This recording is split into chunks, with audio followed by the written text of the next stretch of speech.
नमस्ते everyone, Monika astrology में आपका बहुत बहुत स्वागत है। आज हम चर्चा करने जा रहे हैं मिथुन लग्न की और सितंबर महीने के राशिफल की। सबसे पहले शुरुआत करते हैं ग्रह गोचर से। सूर्य 16 सितंबर को कन्या राशि के अंदर प्रवेश करेंगे। शुक्र 18 तक कन्या राशि में है और 18 तारीख को ही वो तुला राशि के अंदर प्रवेश कर जाएंगे। बुध जो है वो 4 से 23 तारीख तक यानी कि 4 से लेकर 23 तक सिंह राशि में रहेंगे और 23 को कन्या राशि के अंदर प्रवेश करेंगे। मंगल जो है वो मिथुन राशि के अंदर ही स्थित रहेंगे पूरे ही महीने। सबसे पहले शुरुआत करते हैं आपके लग्न से। मिथुन लग्न और लग्न का स्वामी बनता है बुध, और बुध जो है वो आपके तृतीय स्थान में है, जो बहुत ही कहते हैं ना कि साहस के अंदर वृद्धि करने वाला ग्रह है। और यहां पर एक चीज जरूर कहूंगी कि 11वें स्थान का स्वामी मंगल बनकर लग्न के अंदर और छठे घर का स्वामी मंगल बनकर लग्न के अंदर है, तो ये परिस्थिति के अंदर एनर्जी लेवल बहुत अच्छा रहेगा। ये महीना बहुत ज्यादा एनर्जेटिक है, बहुत ज्यादा पॉजिटिव है। और एक बहुत इंपॉर्टेंट चीज ये है कि 23 तक सिंह राशि के अंदर बुध का भ्रमण रहेगा। शुरू के 15 दिन तक बुधादित्य योग बना रहेगा तृतीय स्थान के अंदर, जो बिजनेस के अंदर बहुत अच्छी वृद्धि करवाते हैं। और सबसे इंपॉर्टेंट पार्ट ये है कि लग्न के अंदर जो मंगल है वो बहुत ज्यादा एनर्जेटिक, बहुत ज्यादा साहसी बनाते हैं, डिसीजन मेकिंग के अंदर बहुत ज्यादा हेल्प करते हैं। यहाँ पर फाइनेंशियल पैसों का बहुत ज्यादा अच्छा लाभ रहेगा आपको। जो भी कार्य करेंगे उसमें फाइनेंशियल गेन बहुत अच्छे रहेंगे। एक चीज जरूर कहूंगी मैं, मंगल लग्न में होते और छठे घर के स्वामी बन के ब्लड प्रेशर का अगर किसी की समस्या है तो बहुत ज्यादा अग्रेसिव होना, बहुत ज्यादा उतावलापन, कोई भी डिसीजन होता है उसमें बहुत ज्यादा जल्दबाजी करने से आपको बचना चाहिए। क्योंकि जब मंगल लग्न में होते हैं और बुध की राशि के अंदर हैं तो ये पोजीशन बहुत अच्छी नहीं है, क्योंकि यहाँ मंगल कभी कभी अग्रेशन दे देते हैं, बहुत ज्यादा डोमिनेटिंग, बहुत ज्यादा चीजों को लेकर प्रिसाइज रहते हैं, परफेक्शन बहुत ज्यादा होता है, तो उसमें समस्या होती है, लोगों के साथ एडजस्टमेंट इश्यूज होते हैं। तो यहाँ पर आपको थोड़ा सा अपने स्वभाव के अंदर थोड़ा आप सॉफ्ट रहकर कार्य कीजिएगा। बहुत ज्यादा उतावलापन, बहुत ज्यादा अग्रेशन आपके स्वभाव में न डेवलप हो, इस चीज का ध्यान रखिएगा। द्वितीय स्थान की बात करते हैं। द्वितीय स्थान में चंद्रमा यहाँ का स्वामी है, फैमिली का कारक है। यहाँ पर एक चीज कहूंगी कि ये महीना बहुत ज्यादा वर्क से रिलेटेड रहेगा। आपके कार्य को लेकर आप बहुत ज्यादा समर्पित रहेंगे और यहाँ सेविंग्स के अंदर भी बढ़ोतरी है। मुझे लगता है कि फैमिली के अंदर भी कोई इश्यूज है उसको भी आप रिजॉल्व कर पाएंगे। एक तरह से एक अच्छा समय कहूंगी मैं। तृतीय स्थान की बात करूंगी। तृतीय स्थान में सूर्य स्वगृही अवस्था में 15 तारीख तक बुध के साथ बुधादित्य योग बनाया हुआ है। तो अगर कोई नए बिजनेस की शुरुआत करते हैं, मुझे लगता है कि शुरू के 15 दिन का समय बहुत अच्छा है। आप एक तरह से अगर छोटे भाई बहनों के साथ भी कार्य कर रहे हैं तो वहां पर भी आपको बहुत अच्छे परिणाम मिलेंगे। मगर सूर्य शनि के दृष्टि संबंध की वजह से मुझे लगता है कि छोटे भाई बहनों के साथ आपके थोड़े से विवाद हो सकते हैं।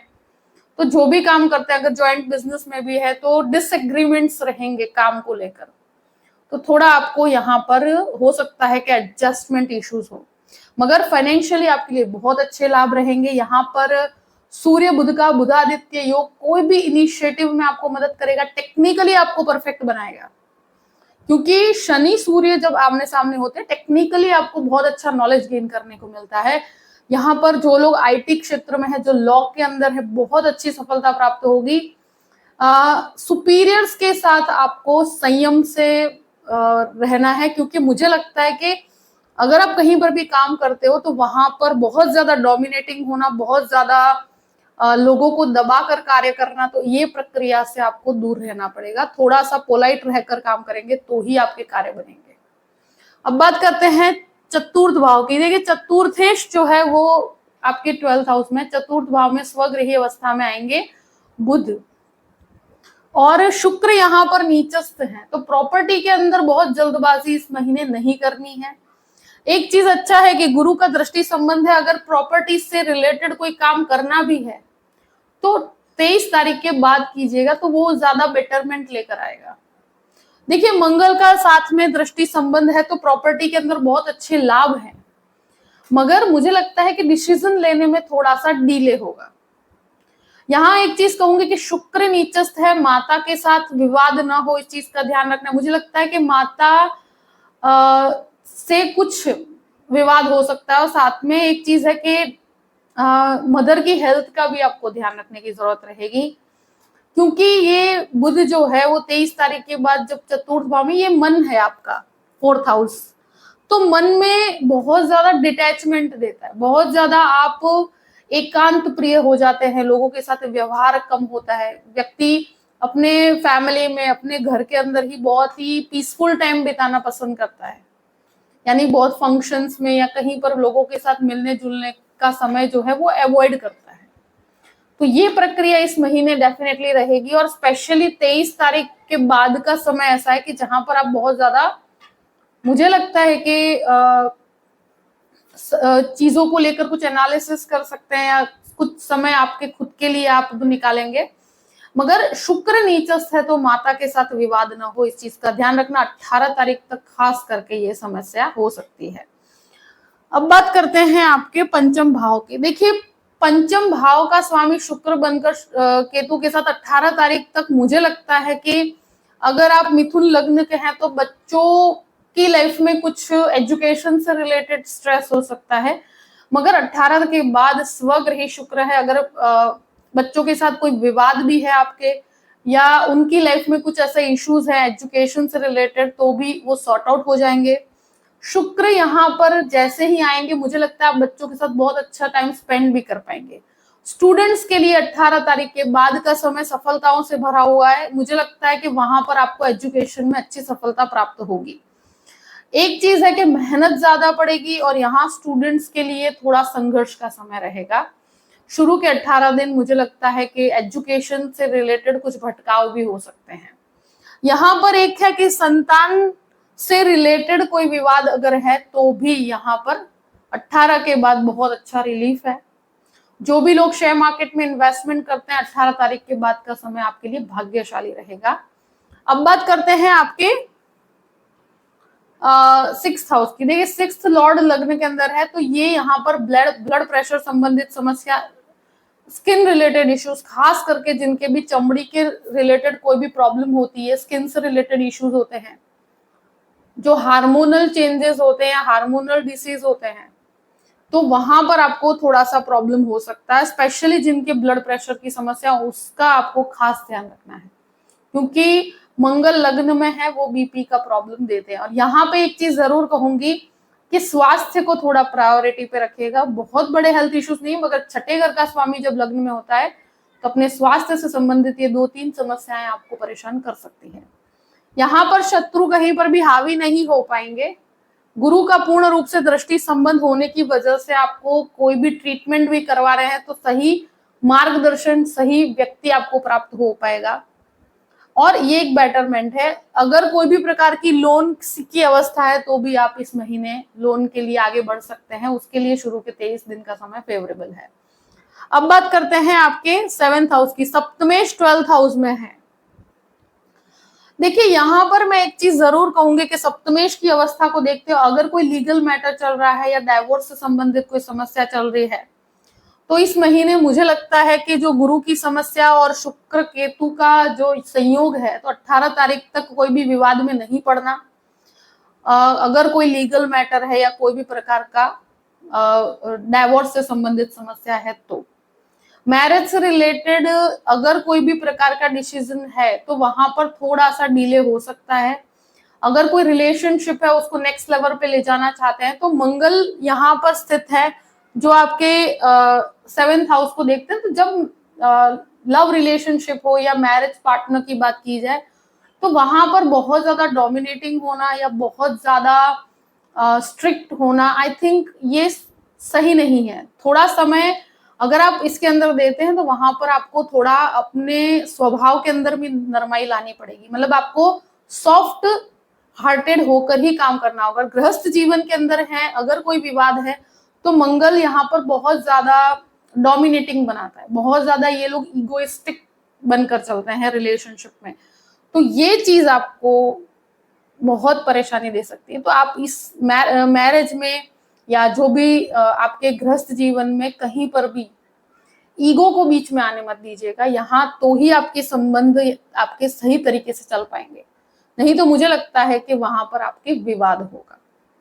खाली ये पॉइंट को क्लियर कीजिएगा, क्योंकि मंगल लग्न में बहुत ज्यादा डोमिनेटिंग बना देता है। उसके पॉजिटिव एस्पेक्ट्स भी हैं, मगर उसके नेगेटिव एस्पेक्ट्स भी हैं कि वो आसपास के लोगों के साथ जो रिलेशनशिप में एक सॉफ्टनेस है वो मेंटेन नहीं कर पाता। तो वहां आपके ऊपर डिपेंड करता है कि आपको कहाँ पे किस तरह से चीजों का, रिलेशंस में खास करके आप प्रोफेशनली कितने भी आप कंट्रोल्ड हो सकते हैं, मगर जब पर्सनल रिलेशंस की बात होती है वहां पर आपको बहुत ही शांति से डील करना है।